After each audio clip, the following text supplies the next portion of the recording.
Hello, नमस्कार. मी लक्ष्मी. सर्वांचं मनापासून स्वागत आहे सर्वांना. श्री स्वामी समर्थ. आजची उत्तर पूजा बघा मी उचलून घेते आणि आजचा वार आहे शुक्रवार. तर शुक्रवारी पूजा उचलायची मी कशी उचलते तुमच्यावर शेअर करते. तर पहिला दिवा लावून घेतला, त्याच्यानंतर हळद कुंकू अक्षता व्हायला आणि सगळं उचलून घेते. तर बसायला मला ये लागलं नाही म्हणून असं बसून उचलायला लागले. पहिले ना सगळं आहे ना कवड्या वगैरे ते काय काय ठेवलेलं ना, गणपती बाप्पा महालक्ष्मीचा तर फोटो सगळं मूर्ती उचलून ना समोरच्या पाटाला ठेवलं. त्याच्यानंतर बघा मी कलश उचलून घेते. सगळं नारळ आहे ना विसर्जन करायचं आणि पाणी तुळशीला सोडून कोणत्या पण झाडाला टाकायचं.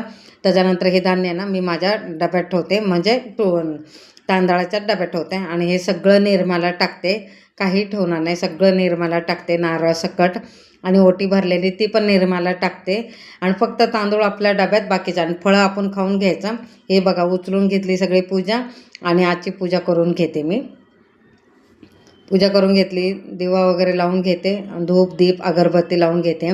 आणि काल ना कप धूप आहे ना तो जाळला नाही व्यवस्थित, तर आता भीमसेन कापूर टाकून व्यवस्थित जाळून म्हणजे प्रज्वलित करून घेते.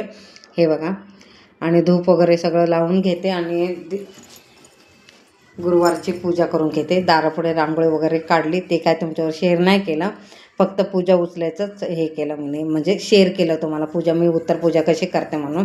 ह्याच्यामध्ये डिटेलमध्ये तुम्हाला व्हिडिओ पाहिजे असला तर मला नक्की कमेंटमध्ये सांगा, तर मी नेक्स्ट टाईम बरोबर करेन. मी म्हणजे व्हिडिओ करेल तुम्हाला सविस्तर. पूजा उचलून झालं आणि दूधवाला आला, तर दूध घेतलं. दूध आहे ना मी असं चाळून घेते.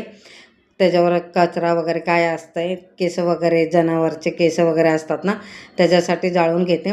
आणि रद्दी पेपरला तूप लावलं आणि प्रज्वलित करून घेते. हे माझं नियमित आहे. मी गॅसला कधी पण प्रज्वलित करून घेते तुपाने. आणि आमटी गरम केली त्याच्यानंतर डायरेक्ट तुम्हाला आता बघा संध्याकाळी भेटते. आणि आज अमावास आहे, तर कणिक मळलं आणि कणकेचा दिवा लावून घेते. आणि हे बघा कणकेचा दिवा लावून घेते आणि धूप दीप अगरबत्ती ओवाळून घेते आणि इथं पण दिवा लावून घेते.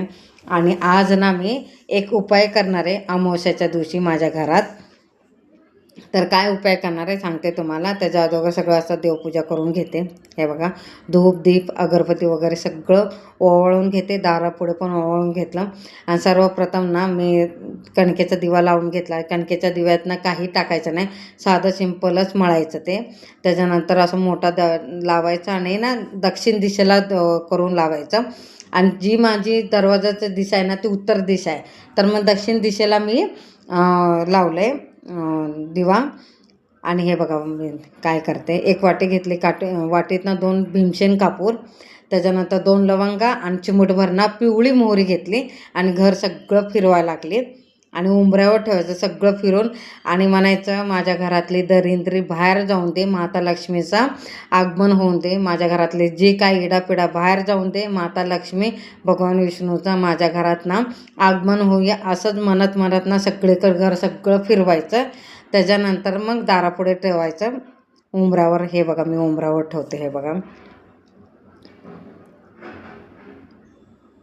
उंबरावर ठेवते. हे बघा कॅमेरा भरपूर हलवत होता, बघितला असेल, कारण की कार्तिकनी शूट केलेला. त्याला सांगितलं शूट कर बाबा. तर एका साईडला ना भात लावला आहे, हे बघा, आणि एका साईडला ना मेथीची भाजी करणार आहे. तर रात्रीची जी आमटी सकाळी आम्ही सगळ्यांनी अजून थोडी आहे ते ठेवले, ते गरम केले. तर आमटी 2-3 दिवस खाल्ली ना तरी काही होत नाही. उलट जेवढं त्याला आटवेल आमटीला, आणि 2 दिवसानं जास्त दिवस ठेवायचं नाही. 2 दिवस, आजचा 1 दिवस उद्याचा 1 दिवस, 2च दिवस ठेवायचं. तिसऱ्या दिवशी आमटी अजिबात ठेवायचं नाही. आणि जेवढं जास्त त्याला गरम केलं तर तेवढं जास्त त्याला चव येते. तर मी 2च दिवस ठेवते. तिसऱ्या दिवशी अजिबात ठेवत नाही. म्हणजे कसं आज संध्याकाळ आमटी केली तर सकाळी संध्याकाळपर्यंत आणि सकाळपर्यंत परत खात नाही. मी 2च दिवस ठेवते. इथं बघा मी मेथीची भाजी करून घेते आणि ह्याचं ना शॉर्ट व्हिडिओ पण मी अपलोड करणार आपल्या चॅनलवर. तर हे बघा मी माझ्या पद्धतीने मी करते, कशी करते. तर बांगड्या आज नाही काढल्या, अमावस्याच्या आहे म्हणून मी हातातल्या बांगड्या काढल्या नाही. अमावस्या संपले की मग हातातल्या बांगड्या काढणार. आणि शेंगदाण्याचं कूट समोर ठेवले आणि मीठ टाकून घेते. हे बघा भाजीवर आहे ना झाकण लावून ठेवते, तर आपोआप ते वाफेवर शिजतात. हे बघा तर माझी अशी करायची पद्धत आहे. भात तर झाला, खाली उतरून घेतलं आणि तर बघा मी एका साईडला आता चपात्या करून घेते. भाजी शिजते तोपर्यंत इकडे एका साईडला मी चपात्या करून घेते. हे बघा चपात्या करून घेते.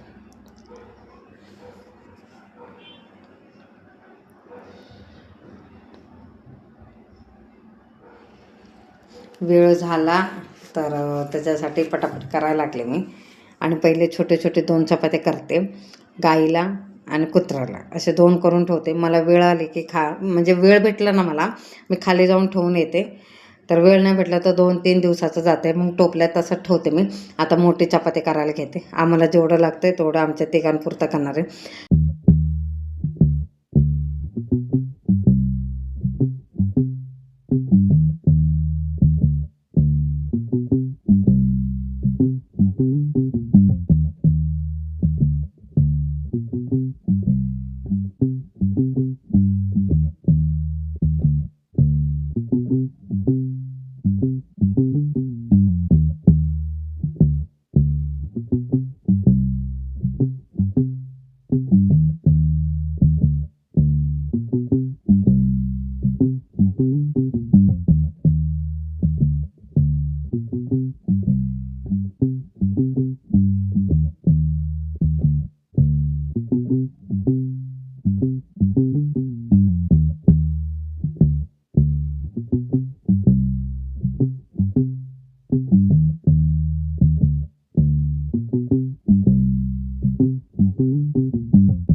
पटकन ना 2 चपात्या करून घेते.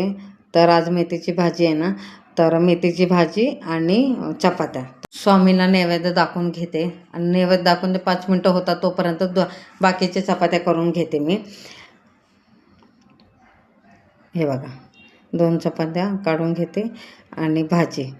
तर स्वामीला नैवेद्य दाखवून घेते. मग त्याच्यानंतर 5-10 मिनटं स्वामीसमोर ठेवलं तोपर्यंत टाईम होते. मग आम्ही जेवून घेतो. मेथीच्या भाजीतून सगळं पाणी आटून घेतलं. मग वरतून शेंगदाण्याचं कूट टाकते. पाणी असताना शेंगदाण्याचं कूट टाकलं की पूर्ण असं खिचडा होऊन जाते. जरा अजिबात चांगलं लागत नाही. हे बघा कसं सुट्टं झालं. थोडं लागलं तर खाली तरी चालते. थोडंसं जास्त नाही लागून द्यायचं. स्वामीला नैवेद्य दाखवून घेते. हा व्हिडिओ कसा वाटला मला नक्की कमेंटमध्ये सांगा. आवडला असेल तर लाईक शेअर